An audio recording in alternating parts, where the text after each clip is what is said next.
What's up, YouTube? I'm Super Dan the Shoe Man. I'm finally recording another video. I've got so many videos still sitting over here waiting to record. I think some of y'all, one of y'all at least, asked me for a family video of the UNC toes. This was the UNC toe. This was Trent's. This was Hesper's. Mine is up there. I got another pair down there. Another pair of mine down there, which I'm probably not going to keep. But I was waiting to get them all out of the boxes. They've all been out of the boxes. We all tripleted them the other day, and I didn't get any video, but I'll try to get that for you soon. Need to make this video, need to record it and get it edited and posted tonight because this shoe drops tomorrow. First, before we go any further, a word from our sponsor. Peyton, who's our sponsor? Jesus. Do you remember either of the normal verses from our sponsor? Jesus said, he was on the cross, he was like, my God, why have you forsaken me? My God, why have you forsaken me? It's Mark 5:27. No, it's not. It's Matthew 27:46. And I always say that God was forsaking Jesus because Jesus was taking the sins for us. And that's something we don't often really remember when we think of the word forgive. This is Matthew 26:28. It's actually just about a chapter before 27:46. It says, "For this is my blood, which confirms the covenant between God and his people. It's poured out as a sacrifice to forgive the sins of many." Hesper was watching a Bible study that I'm going to talk a little bit more about, an idea that I got from it. And a lot of times I pull from Bible studies, from sermons, from devotionals that are written by somebody else and might have some description by somebody else, but like what jumps out to me, because that's what that word is speaking to me at that moment. But Hesper was watching this, and the lady said that was preaching. She said, God doesn't forgive. God can't forgive. And that really threw her for a loop. And I actually think it's true, but it's kind of semantics, and it's kind of an issue of our definition of the word forgive. And I think so many times when we think of forgive, especially when we think of forgiving sins, and I've said it before, that it's like God throws them into a sea of forgetfulness so that we will never remember them again, and he doesn't remember them again. But God is a just God. You know what just is short for when we talk about God is a just God, Peyton? It's a longer word. It has more after the word just. Not a lot more, just a little bit. Justice. Justice. If you commit a crime, Peyton, or do anything wrong, what do you expect to come afterwards? Justice. No. Maybe. I'm sorry. Consequences. Okay. Consequences are the justice for doing things wrong. And like I said, this lady said that God can't forgive. Not only does he not forgive, but that he can't forgive. And I think it really, why it threw Hesper for so much of a loop is that we don't really understand the word forgive and what that really means. God doesn't forgive them. He just points the justice for the sin somewhere else. It somewhere else, the justice for the sin happens. You have consequences for things you do wrong. Consequences like bad grades for not studying, or whatever that might look like, bad grades. Anybody in the world breaks laws, they get caught, there's a consequence, right? There's still a consequence to all our sins. Thankfully, though, Jesus took all of that consequence, so we just don't have to take the consequences ourselves. The sin is not forgiven up into thin air. It's kind of like debt forgiveness or debt canceling, student loan debt canceling, student loan debt forgiveness. It doesn't go nowhere. Someone paid the school years ago or at some point in the past for you to go to school. There was a price to pay. Someone paid that money, and the government can't just say, goodbye, it's gone. No, the government pays the lender back with everybody else's money, and some of your money too, if you're the one getting your loan forgiven because you paid taxes at some point, presumably. So it doesn't just go nowhere. It can't go up in smoke with nothing. And it kind of is the same thing to do with the way that we forgive. I think there's two pieces to the way we forgive people. One is to tell the person that you're forgiving that they don't have to carry the weight of feeling bad about it. But if they don't carry the weight of feeling bad about it, it's because you are taking the weight of feeling bad about it. Like, I'm going to just take whatever it is that was bad that you did to me and say that it's okay. It doesn't make it okay, does it, Peyton? What's bad was bad. What happened. But we're saying you don't have to worry about it. I'm just going to take all of the wrongdoing, all of the bad intent, I'll take it, and you don't have to worry about it. There's another part to forgiveness that has to do with ourselves.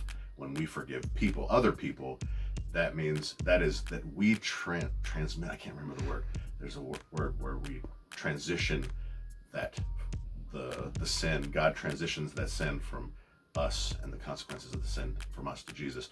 But also we transition the consequence when we forgive other people. We transition that to God. I think a big part of our forgiveness is we don't have to remain angry.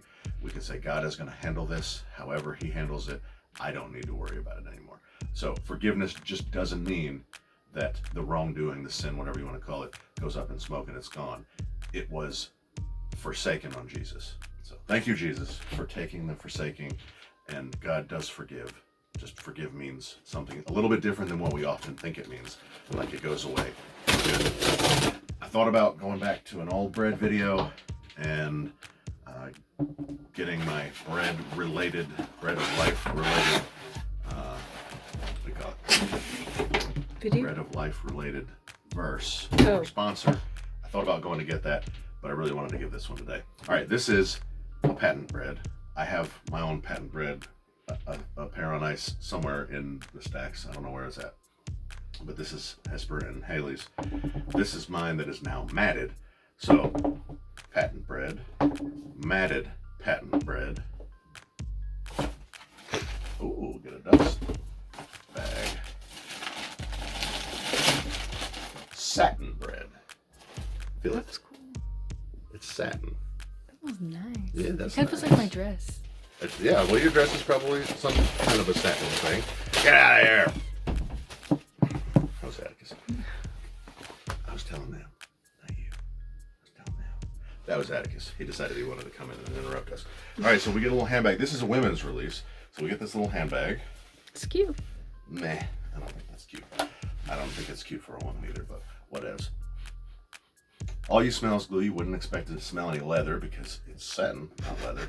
I just want to make sure this is completely satin. I mean, that's what I've read. It's completely satin. And that sock liner is satiny. Toe box, mud guard, side panels, everything is actually satin. So we get patent bread, we got normal bread that's all leather, and then we get the satin bread. This says women's Air Jordan 1 Retro High OG, black university red and white. You see the red is a lot different than this. I don't know if this is university red or not. Get that box right there. The dusty one. The dusty one. Oh, it's empty. Yes, it is. These were in there. Oh. This is varsity red. This is university red. Big Varsity. difference. We can see the difference here. Varsity red, university red. It's a much brighter red. I don't know, which red do you prefer? I like the bright red. I think I might like it too. But I'm not digging the satin. Now, I really should have gotten these like 6 months ago, not on the shock drop. These dropped on the shock drop, and I'm gonna post this video today on Tuesday, the 17th. Is that what today is? Tomorrow is Wednesday the 18th, and that's when these officially drop on sneakers. But I hit on these on the shock drop. Thanks to Josh, my boss, my buddy. He's been hitting on all the shock drops for me. He got another shock drop for me that I think I won't actually be able to receive myself before the official drop because he's got to go out of town unexpectedly. But things happen, so that's all right. But it's another OG. I guess this is an OG. Satin isn't, but the colorway is. So I don't know. Like I said, I wish I could have gotten these 6 months ago, worn them for 6 months, gotten 100,000 steps, because I'm sure everybody's going to say, how do these wear? I can't imagine that these are going to wear well. But also I couldn't imagine that these were going to wear well, and these wore just fine and still look just fine with hardly any crease after 100,000 steps, which is a long way. In case you didn't know, you can put it in Google and figure out how far the distance is for 100,000 steps, or just go watch my other video. So I'm sure I talked about it there. I got another satin Jordan 1 that is in one of these boxes somewhere, and I kind of want to go ahead and make a video on it before I take this out of here, before I get rid of this, because I'm probably not keeping this. Preferably I'll sell it tomorrow afternoon, because I think the size 12s, which is the men's 10.5, the women's size 12, the men's 10.5, will sell out tomorrow pretty quickly. And the aftermarket price will shoot up. See, aftermarket, I think, was, when I looked last for the size 12, was right about, was about 210. I'd expect it to go up by about 10%. So that would be 230 or so. And then I can make my money back, at least with fees. Unless I take it to memory lane, and I can probably also make my money back. But there won't be fees. But I'll still just make my money back. But anyways, I do think I like this red better, but I think I prefer this shoe because it's not satin. Especially my matted one, because it's not patent. Although when I see this more and more, it kind of makes me wish I didn't do this. I don't know. But I think if I didn't do this, I'd wish I had this. And I do, like I said, I still have a Patent Bred on ice that's a DS that I haven't worn yet. I'll probably keep it that way. Eventually sell it, I don't know. I've got a whole bunch of shoes I need to sell and make another video about selling some stuff in just a minute. But, you know, this is pretty cool. Oh, one other thing. 2016, this is a big deal because this is a women's release. It doesn't go up to big sizes. But in 2016, there was another Satin Jordan 1, Satin Bred Jordan 1 that I think was a Walters exclusive. Walters is a sneaker shop, one of the oldest Nike accounts in downtown Atlanta. We've driven by it, Peyton, when we went to that diner downtown a couple years ago. It was right close to that.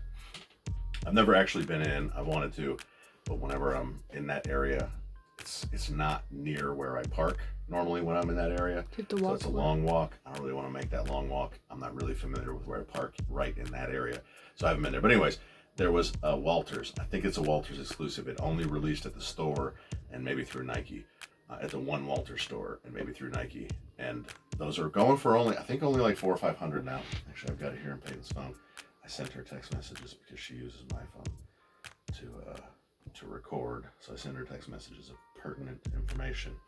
Yeah, it looks like they're down to about $900 aftermarket for a size 10.5, which is this same size. But they were up to, actually the lowest ask, that was the highest bid. The lowest ask is $3,900, $3,900.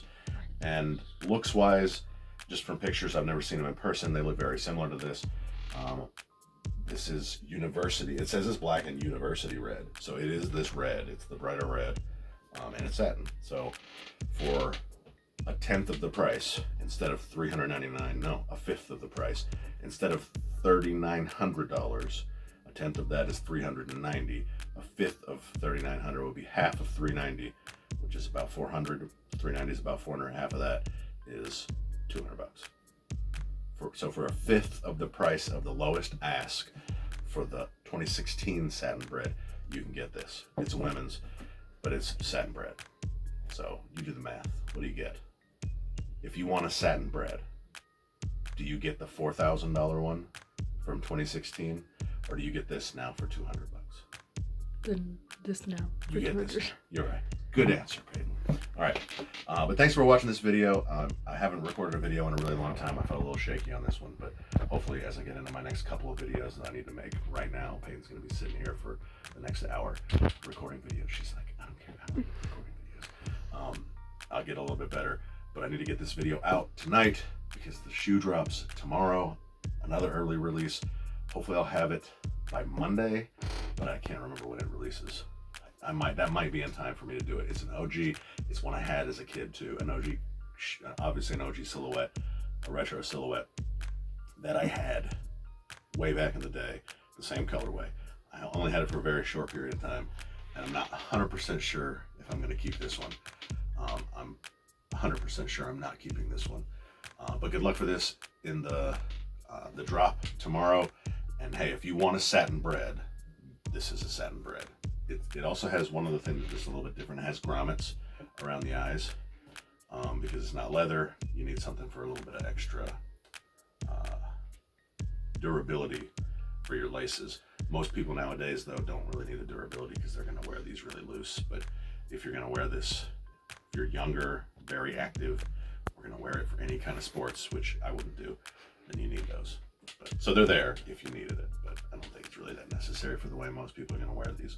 So thanks for watching. Smash that like button. Tell your grandma about the Satin Bred. Even though it's a high, grandma might like the satin. Smash that like button. If I didn't say that already, I'll see y'all next time. You're so pretty. Say bye. Shoes.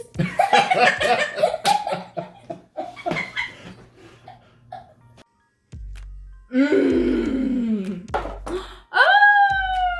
Shoes. And I like shoes. Fire! It's so cute.